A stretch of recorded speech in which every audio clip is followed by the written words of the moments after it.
14:5. చెట్టునకు మంచు ఉన్నట్లు నేను అతను కుందును, తామర పుష్పం పెరుగునట్లు అతడు అభివృద్ధి నందును. ఎంత గొప్ప వాగ్దానాన్ని దేవుడు మనకి అనుగ్రహిస్తూ ఉన్నారండి. చెట్టుకి మంచు ఎలాగైతే ఉంటుందో అలాగ దేవుడంట మనతో ఉంటారంట. ఉండి మనకి ఏం చేస్తారు అంటే తామర పుష్పము పెరుగునట్లు అతడు అభివృద్ధి నందును అంటుంది. అవునండి, తామర పుష్పం చూసినప్పుడు మనకి ఎంతో సంతోషం కలుగుతుంది. అలాగే దేవుని యొక్క కృప చేత ఆయనే ఆయన వాక్యము నీరును మనకి అందించి ఆయన మనము చక్కగా అభివృద్ధి పొందడానికి, చక్కటిగా ఉండడానికి దేవుడు మనకి సహాయం చేస్తారంట. దేవుని యొక్క వాక్యంలోని అతడు కొమ్మలు విశాలముగా పెరుగును, ఒలివల చెట్టునకు కలిగినంత సౌందర్యము అతనికి కలుగును, లెబనానుకున్నంత సువాసన అతనికి ఉండును. ఎంత గొప్ప వాక్యాన్ని దేవుడు అనుగ్రహిస్తూ ఉన్నారంటే ఎలా ఉంటారు అంటే విశాలముగా పెరుగుతారంట, సౌందర్యముగా ఉంటారంట. దేవుడు ఒలివల చెట్టుకి మనల్ని పోల్చారండి. ఎంత గొప్ప ధన్యత దేవుడు మనకి అనుగ్రహించారు. లెబనానుకున్నంత సువాసన అతనికి ఉండును. అవునండి, మనము ఎలా ఉంటాము అంటే విశాలముగా మన యొక్క కొమ్మలు పెరిగి సౌందర్యముగా ఉంటామంట, సువాసన కలిగి ఉంటామంట. అలాగే ఎంతో చక్కగా నెమ్మదిగా అభివృద్ధి పొందుతామంట. అంతకన్నా మనిషి యొక్క జీవితానికి ఏది కావాలి? దేవుడు మంచి కావాల్సిన ప్రతిదీ కూడా అనుగ్రహిస్తాను అని దేవుడు సెలవిస్తూ ఉన్నారు.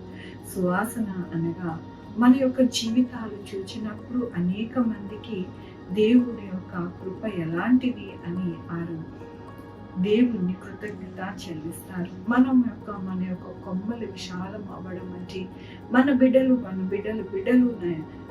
దేవునిలోని పెరిగి ఎంతగానో విస్తరిస్తారు. అలాగే మన యొక్క అభివృద్ధి మన యొక్క జీవితాలలో ఎప్పుడూ కూడా అభివృద్ధి లేకుండా ఉండకుండా చక్కటి అభివృద్ధితో మనము సాగుతాము అని దేవుని యొక్క కృపని నేను అనుగ్రహిస్తూ ఉన్నాము. కాబట్టి ఈ యొక్క వాగ్దానం చేతపట్టుకుని మనము దేవుణ్ణి, ప్రభువా ఈ యొక్క వాగ్దానం ఇచ్చావయ్యా, మాకు ఈ యొక్క వాగ్దానం మా జీవితంలో నెరవేర్చండి అయ్యా అని మనం ఎప్పుడైతే దేవుణ్ణి ఆయన పాదాలు పట్టుకుంటామో మన జీవితంలో ఈ వాగ్దానం మన యొక్క జీవితాలలో ఖచ్చితంగా నెరవేర్చబడుతుందని దేవునికి వందనాలు చెల్లిస్తూ ఉన్నాను.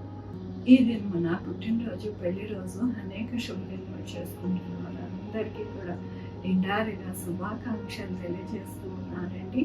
మీ జీవితంలో ఆయన కృప, ఆయన దీవెన, ఆయన ఐశ్వర్యం మీకు అనుగ్రహింపబడును కాక ప్రార్థించుకున్నామండి. యెహోవా దేవా నా తండ్రి, నా ప్రభువా, మీ కృపా కనికర స్థానం బట్టి మీకు వందనాలు, స్తుతులు, స్తోత్రం చెల్లించుకున్నాను. అవును దేవా, మా జీవితాలు అభివృద్ధి పదములో ఉండాలి. మేము అనేక మందికి సువాసనగా ఉండాలి. మా యొక్క కుటుంబాలు విస్తరింప చేయాలి. నాయన అనేక విషయాలలో మీరు మాకు తోడుగా ఉంటానని, నాయన ఇవన్నీ మాకు అనుగ్రహిస్తానని మీరు ఇచ్చిన వాగ్దానం బట్టి నీకు వందనాలు. నాయన నా తండ్రి, నేను పుట్టినరోజు, పెళ్లి రోజు, అనేక శుభదినాలు చేసుకుని వారందరినీ దీవించండి, ఆశీర్వదించండి. నాయన అలాగే మా కొరకు ప్రార్థించుకున్న వారి యొక్క బిడ్డల భవిష్యత్తు, వారి ఆరోగ్యంలో, వారి పనులు, అలాగే వారి వ్యాపారము అన్నిటిని దీవించండి, ఆశీర్వదించండి. Sugar, BP, thyroid, heart problem, kidney problem, AIDS, cancer, నరపాలు, పరాసిస్, వ్యాసటప్, ప్రతి విధమైన అనారోగ్యాన్ని తీసివేసి స్వస్థపరిచేయు నేను అన్నారు నా ప్రభు. అలాగే నా తండ్రి, బిడ్డలేని వారి బిడ్డలు దయచేయండి, బిడ్డలకి సుఖమైన కాలం దయచేసి తల్లి బిడ్డ క్షేమంగా సహాయం చేయండి. నాయన నా తండ్రి, ఎవరైతే నా ఇల్లు లేక బాధపడుతున్నారో వారికి ఇల్లు దయచేయండి, మంచిగా కొనుక్కోవడానికి ఆర్థిక పరిస్థితి సహాయం చేయండి. అలాగే నాయన ప్రయాణాల్లో తోడే వీళ్ళకి 4 వీలర్ బస్సెస్, ట్రైన్స్, ప్రయాణం చేస్తున్న సహాయం చేయండి.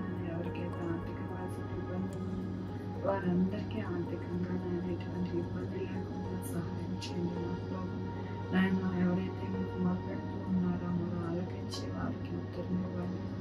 మాట్లాడండి, వారికి మీరు తోడై ఉండండి. నా ప్రభు ప్రతి ఒక్కరికి మీరు సహాయం చేసే దేవుడు, ఎవరిని విడిచిపెట్టే దేవుడు కాదు. ఆకాశంలో ప్రతి ఒక్కరిని చూస్తూ వారిని దీవించే దేవుడుగా మీరు ఉన్నందుకు మీకు వేలాది వందనాలు చెల్లించుకుంటున్నాం ప్రభు. నా రక్షణ యేసుక్రీస్తు పరిశుద్ధమైన నామమున అడిగి వేడుకుంటున్నాను తండ్రి.